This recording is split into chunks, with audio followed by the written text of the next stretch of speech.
ଆମ ସ୍କୁଲରେ ଗୋଟେ ଯାଦୁପାଳି ହେଇଛି ଯେହେତୁ ଛୁଆଙ୍କର ପରୀକ୍ଷା ସରିଯାଇଛି ସେ ଯାଦୁପାଳିରେ ହାତ ଖେଳଣା ଥିଲା। ମୋ ଛୁଆଙ୍କୁ ଆଜି ଗୋଟେ ଛୋଟ ଗପଟେ ହାତ ଖେଳଣା ମାଧ୍ୟମରେ ଅଭିନୟ କରୁଛି।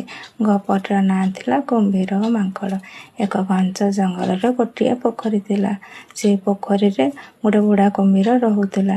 ସେ ବୁଢ଼ା ହୋଇଯାଇଥିବାରୁ ସେ ଖାଦ୍ୟ କିଛି ଖାଇପାରୁନଥିଲା। ସେ ପାଣିରେ ପହଁରି ପହଁରି ବହୁତ ବାଟକୁ ଯାଇଥିଲା। ଦେଖିଲା ଗୋଟିଏ ଗଛରେ ଗୋଟେ ମାଙ୍କଡ଼ କିଛି କୋଳି ଖାଉଛି। ସେ ମାଙ୍କଡ଼ ଭାଇକୁ ଦେଖିଲା। କୁମ୍ଭୀର ଭାଇ କହିଲା, ମାଙ୍କଡ଼ ଭାଇ ମୁଁ ବହୁତ ଦିନ କିଛି ଖାଇନି, ମୋତେ ଖାଇବା ପାଇଁ ଦିଅ। ମାଙ୍କଡ଼ ସେଠୁ କ'ଣ କଲା ନା ପେନ୍ଥାଏ କୋଳି କୁମ୍ଭୀରକୁ ଦେଲା। କୁମ୍ଭୀର କୋଳି ଖାଇଲାରୁ ତା ପାଟିଟି ମିଠା ଲାଗିଲା। ସେ କହିଲା, ଏ କୋଳିର ଏତେ ସ୍ୱାଦ। ମାଙ୍କଡ଼କୁ କହିଲା, ଗୋଟେ ପେନ୍ଥାଏ କୋଳି ଦିଅ, ମୁଁ ମୋ ମଇତ୍ର ପାଇଁ ନେଇକି ଯିବି। କୋଳି ଖାଇକି ସେ କହିଲା, ଆହା କି ମିଠା କୋଳି, ସୁଆଦିଆ। ପୁଣି ପେନ୍ଥାଏ ଜାମୁକୋଳିକ ଧରି ତା ମଇତ୍ରାଣୀ ପାଇଁ ଗଲା।